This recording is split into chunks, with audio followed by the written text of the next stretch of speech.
And welcome back here on Live Now from Fox, continuing to follow the latest with that tragedy out of New Orleans, Louisiana. However, we did want to head over to Shelby Rose with our Fox 26 Houston team as this investigation is underway at the suspect's home right now. Good morning, Shelby. What can you tell us? Good morning, Christy. Yes, this federal investigation has been going on for more than 15 hours now. All roads leading to what's believed to be the home of Shamsud-Din Jabbar has been blocked off by authorities as the FBI says that they are leading this investigation, deploying multiple teams, which includes the SWAT team as well as bomb technicians.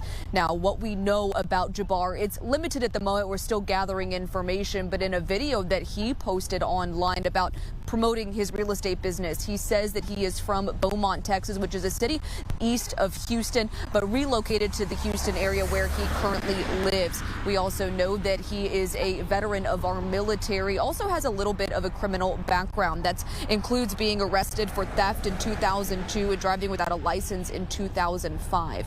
Now, of course, the FBI is tight-lipped when it comes to what they're exactly doing at Jabbar's suspected home, but Jim Conway, a former supervisor of the FBI Joint Terrorism Task Force, says it's all in the name of safety.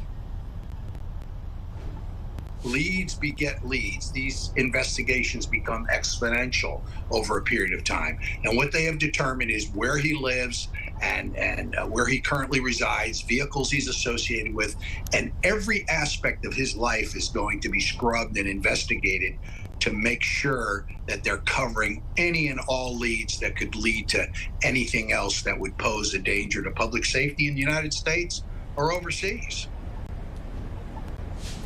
And the FBI is also asking for the public's help, specifically looking to speak with anyone who may have had contact with Jabbar in the 72 hours leading up to the attack in New Orleans. So you can do so by calling 1-800-CALL-FBI. You can also submit a tip online. Christy? All right, Shelby Rose with our Fox 26 Houston team. Thank you for your reporting.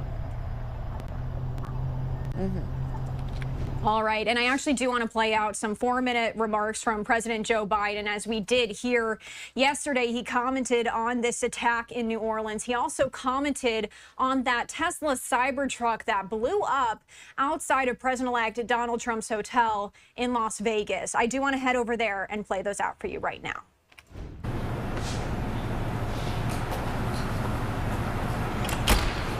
Good evening. I know I can speak for all Americans when I say our hearts are with the people of New Orleans after the despicable attack that occurred in the early morning hours. To all the families of those who were killed, to all those who are injured, to all the people of New Orleans who are grieving today, I want you to know I grieve with you. Our nation grieves with you. We're going to stand with you as you mourn and as you heal in the weeks to come. I want to thank our brave first responders and law enforcement personnel who stopped the attacker in his tracks before he could kill or injure even more people. And I want to thank you to everyone at the Department of Homeland Security, the Department of Justice, including the FBI, for working nonstop to investigate this heinous act. The FBI is leading the investigation to determine what happened, why it happened, whether there was any continuing threat to public safety. Here's what we know so far. The FBI has reported to me the killer was an American citizen, born in Texas. He served in the United States Army on active duty for many years. He also served in the Army Reserve until a few years ago. The FBI also reported to me that mere hours before the attack, he posted videos on social media indicating that he was inspired by ISIS, expressing a desire to kill, The ISIS flag was found in his vehicle, which he rented to conduct this attack. Possible explosives were found in the vehicle as well, and more explosives were found nearby. The situation is very fluid, and the investigation has a preliminary stage. And the fact is that right now, there you go. The law enforcement and intelligence community are continuing to look for any connections, associations, or co-conspirators. We have nothing additional to report at this time. The The investigation is continuing to be active, and no one should jump to conclusions. I've directed my Attorney General, the FBI Director, the Secretary of Homeland Security, the head of the National Counter-Terrorism Center, and the intelligence community to work on this intensively until we have a full and complete information. And once we have that information, I will share that information as soon as we can confirm it. Additionally, we're tracking the explosion of a cyber truck outside the Trump Hotel in Las Vegas. Law enforcement and the intelligence community are investigating this as well, including whether there's any possible connection with the attack in New Orleans. Thus far, there's nothing to report on that score at this time. Okay. I directed my team to make sure every resource is made available to federal, state, and local law enforcement to complete the investigation in New Orleans quickly and to make sure there's no remaining threat to the American people.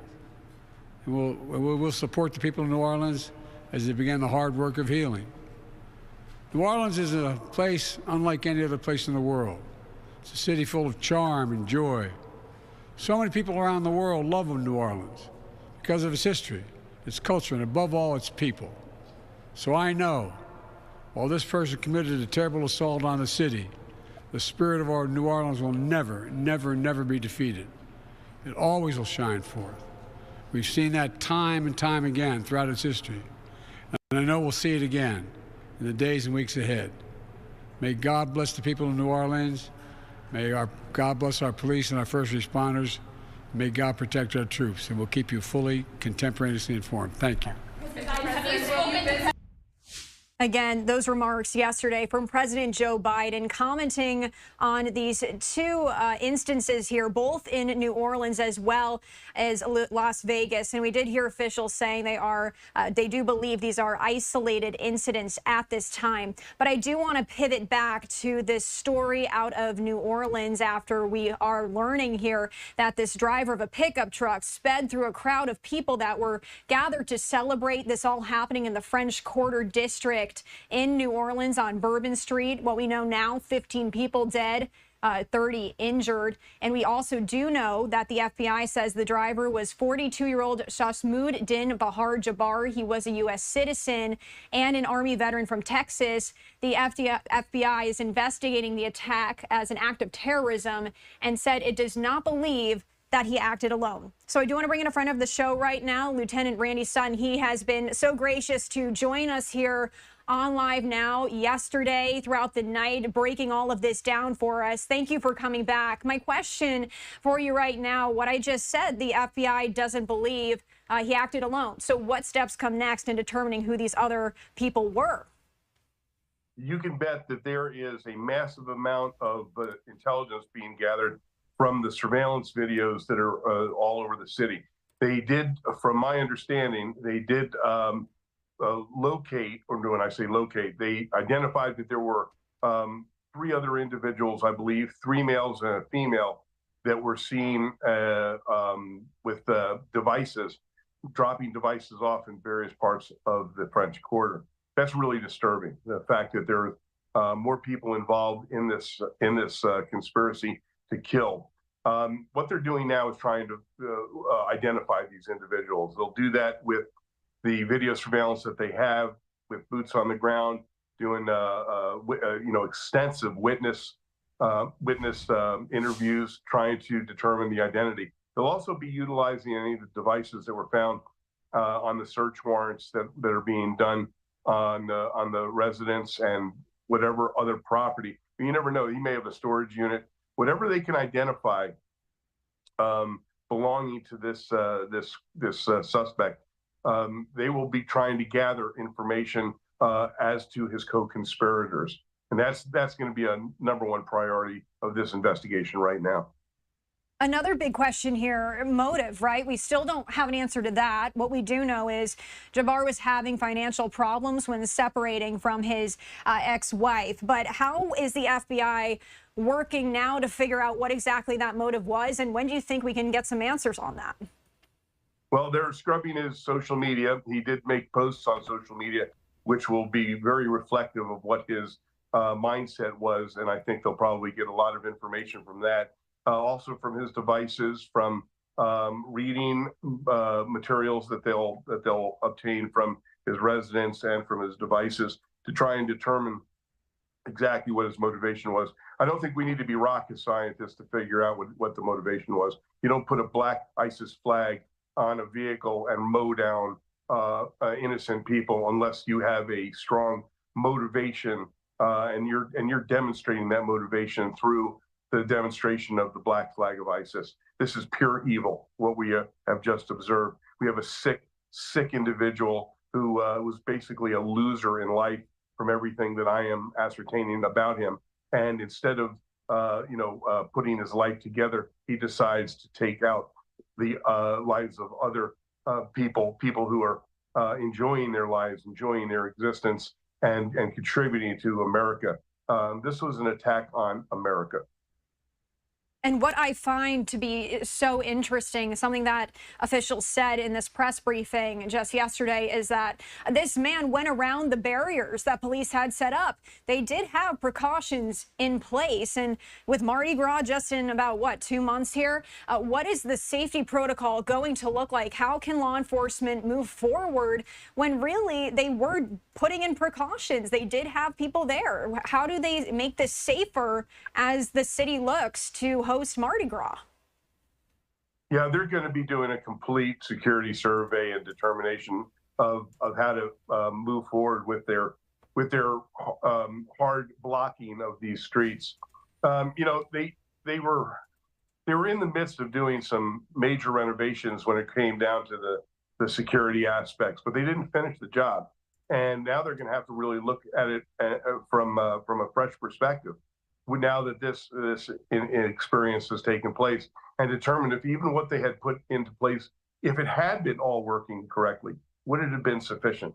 So there's going to be a huge investigation into that, and then a determination of which will take place, I guarantee you, before Mardi Gras, to put implement other security arrangements. And sadly, we've seen this scenario play out before, right, where a vehicle has been used as a weapon to carry out mass violence. Is this a challenge for law enforcement going forward to figure out how to prevent this? Because it is difficult to prevent. It's a major challenge for law enforcement. This is the insidiousness of this type of attack, that an individual can basically utilize a vehicle as a terror weapon. It's almost impossible to target harden every place where people gather. It's virtually impossible. So what do you have to do? And I'm gonna have to tell you something, that when this suspect went up over the sidewalk, right? When they went up over the sidewalk, that at that point in this new world that we live in, maybe law enforcement is now going to have to shoot individuals who do this in order to protect other people. That's a scary, scary thought. Yeah, and let's continue this conversation on the investigation, because a lot of this has moved very quickly. We got a lot of this information within 24 hours or less there. So in terms of this investigation, what questions do you still have? Oh, there's a million questions that I have, and this is all about his co-conspirators. His motivation at this point to me is pretty clear. Now it's, how do we find the other people involved in this?